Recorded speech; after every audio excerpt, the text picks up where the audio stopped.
Bueno, las tecnologías, las TIC, están integradas completamente en nuestro día a día. Parece que incluso ya los niños y las niñas nacen con la tecnología debajo del brazo. ¿Y cómo afecta ello en el desarrollo de los niños y de los adolescentes? Pues hoy tenemos a María Angustia Salmerón Ruiz, que es pediatra en la Clínica Ruber de Madrid. Y además pues es doctora y es especialista en estos temas, ¿no? En cómo afecta la tecnología, sobre todo la etapa de la adolescencia, y ha escrito el libro Reset Digital, que es del que vamos a hablar hoy, bueno, que habla un poco de eso, de cómo las pantallas afectan a todos los niveles.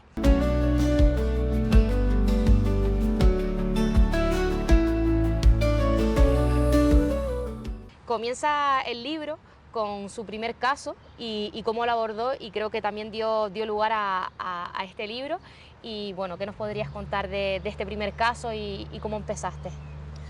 Pues yo llegué a la preocupación de cómo afectaba el mundo digital en la salud por un caso de ciberacoso. Yo en aquel momento veía maltrato, estaba en el Hospital La Paz y me llegó el primer caso. Problema que no sabía que se llamaba ciberacoso, que no sabía cómo abordarlo, me puse a buscar información. Esto en medicina es bastante difícil que ocurra porque normalmente cuando te pones a buscar información, la información es ingente y lo que tienes que hacer es filtrarla. Había muy poca información y no había protocolos, ni cómo abordar, ni cómo... Y es curioso porque ese primer caso fue en una red social que ya no existe, que es Twenty, y decidí contar este caso primero porque era el inicio en el que yo empecé a preocuparme por este tema, y segundo porque Twenty ya no existe, ¿no? Y entonces esto hace poner sobre la mesa lo efímero del mundo digital. Es verdad que en uno de los capítulos hablas de que los nuevos dispositivos tecnológicos, un móvil, te llega sin un manual de uso. ¿Por qué profundizas y hablas de este tema, ¿no? ¿Y por qué es así? ¿Por qué no vienen con un manual de uso? Pues no vienen con un manual de uso porque la tecnología desde el diseño y por defecto está pensada para que todo el mundo la pueda utilizar. Entonces, en realidad es muy simple. El hecho de que, por ejemplo, un niño sepa desplazar el dedo por la pantalla o incluso aprenda el patrón de desbloqueo que utilizan sus padres no tiene que ver con una capacidad mayor, ¿no? Hubo un concepto en un momento determinado que fue el nativo digital.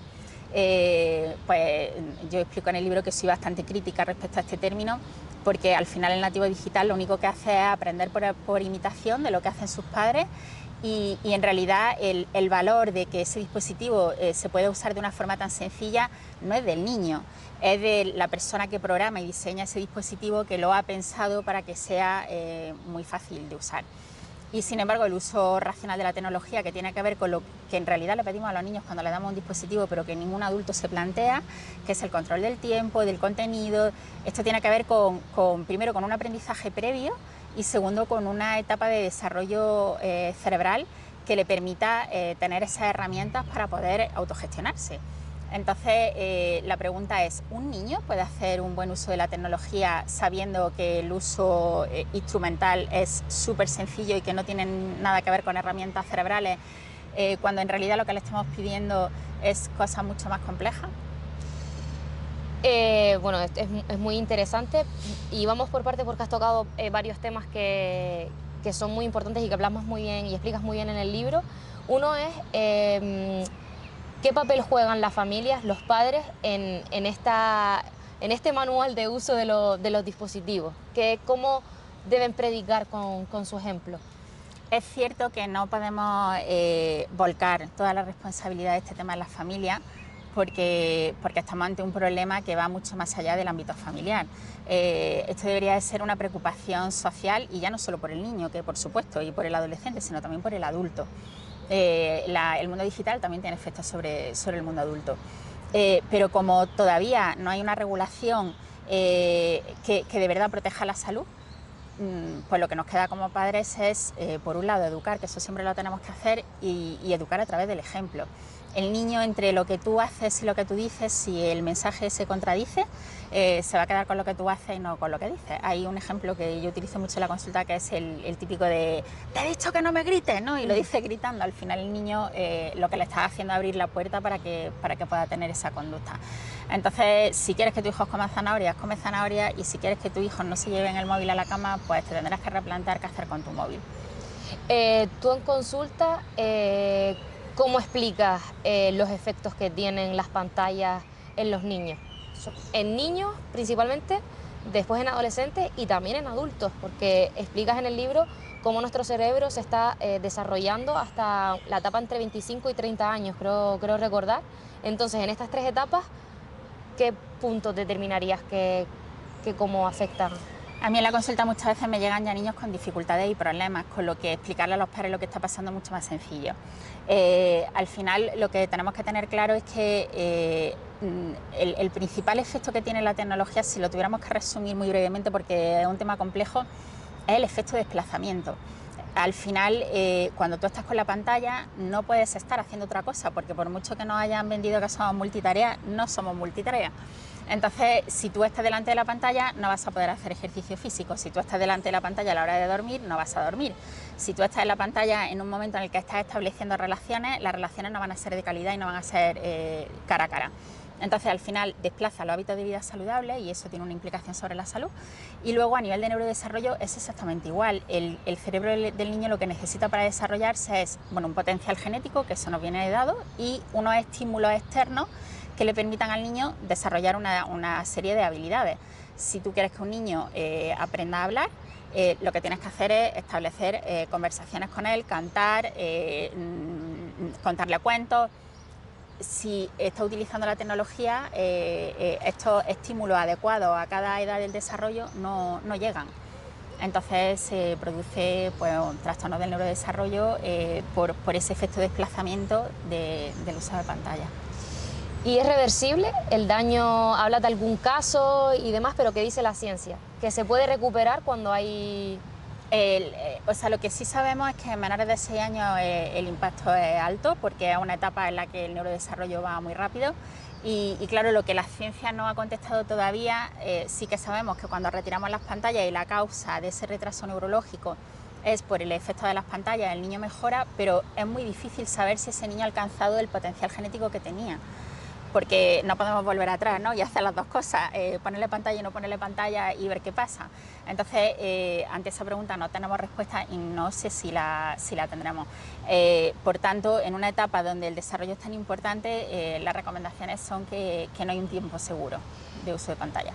Yo después de leerme el libro, me parece absurda la única pregunta o la gran pregunta que se depositan los padres, que es ¿cuándo le doy el teléfono a mi hijo?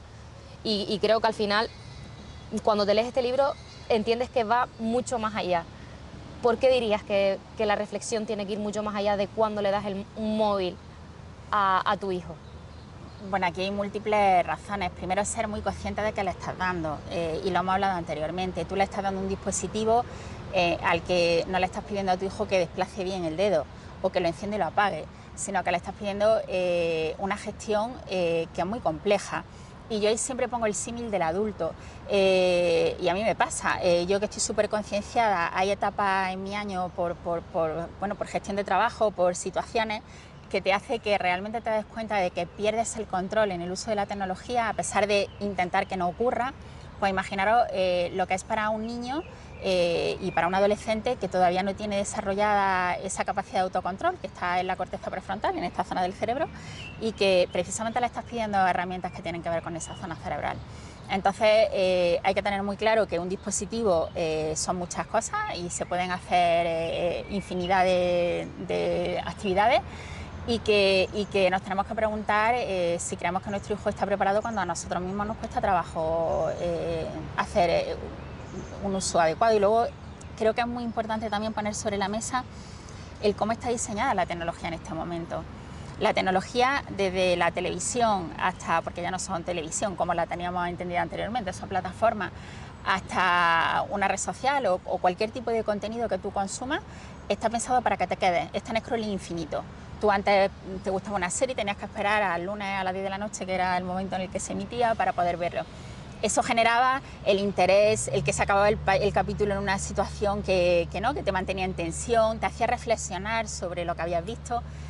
Ahora, de hecho, hay un trastorno en la literatura científica que es ver series por atracón.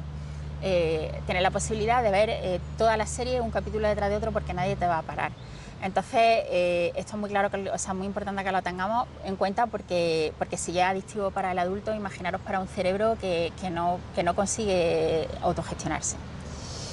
Es verdad que hablas al final del libro sobre la inteligencia artificial, ahora también está en boca de todos. Hoy justamente comienza la PAU aquí en nuestro país. ¿Cómo crees que esto podría afectar al cerebro? ¿Es verdad que el uso excesivo de la IA generativa salta pasos a la hora del aprendizaje? ¿No? ¿Es algo que nos debería preocupar? En el libro se habla sobre todo de cómo se utiliza la inteligencia artificial actualmente en el diseño, porque mucha gente tiene la sensación, bueno, yo creo que ya cuando en determinadas plataformas ya te lo ponen tan claro, yo creo que a todos nos queda claro que la inteligencia artificial está en todo ya.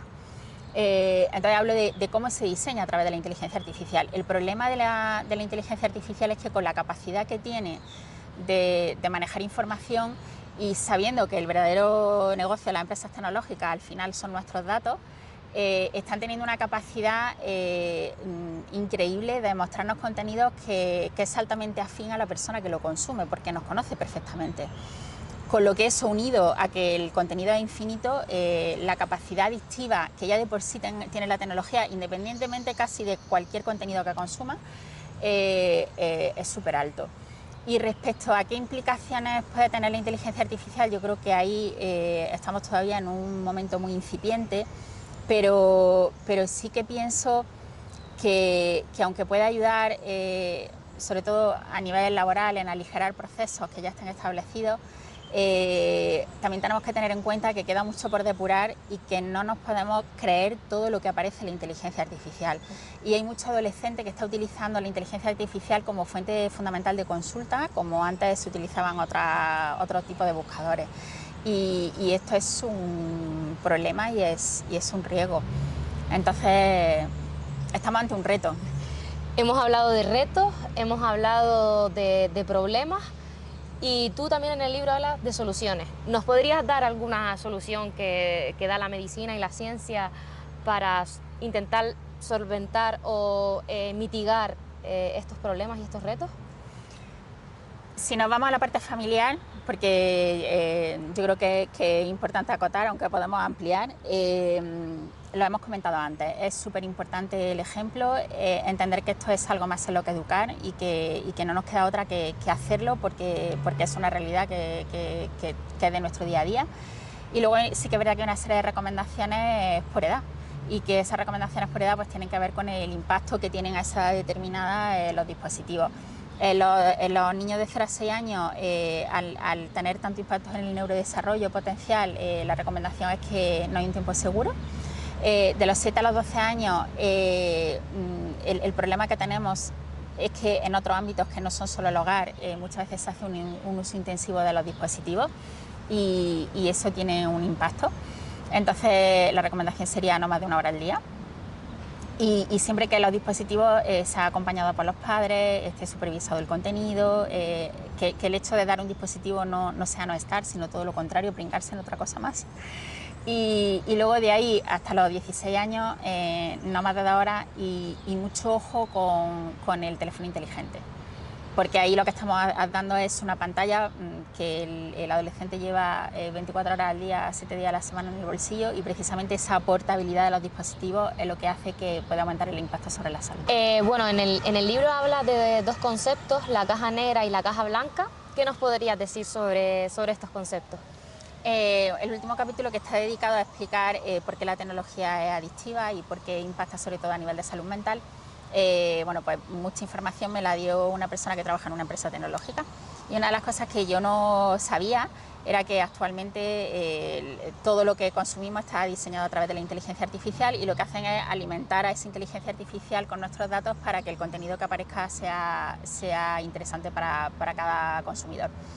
Entonces, ellos hablan de un término que es caja blanca, que es cuando al hacer revisión de las decisiones que ha tomado la IA, realmente pueden hacer una sucesión en todas esas decisiones y entienden por qué.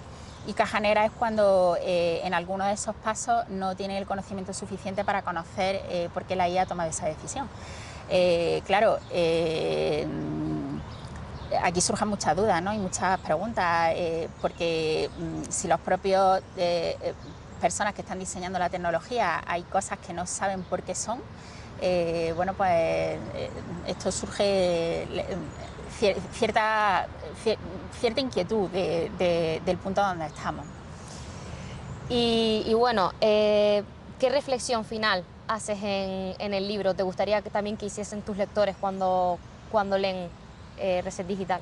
Pues la idea era poner toda la información y el conocimiento actual al servicio de cualquier persona que le interese este tema, con la idea de que realmente se replantee qué quiere hacer con la tecnología en su día a día, tanto si tiene familia como si no hay hijos en casa.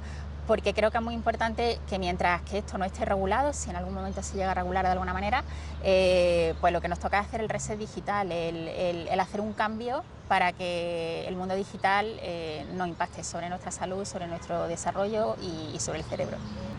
Pues no sé, esta conversación yo la considero súper necesaria, la manera tan cercana y tan divulgativa con las que has escrito este libro, también creo que con mucho cariño y preparación. Pues nada, os recomiendo Reset Digital y nada, espero que haya una segunda parte y muchas gracias por venir y contarnos esto. Muchas gracias a vosotros.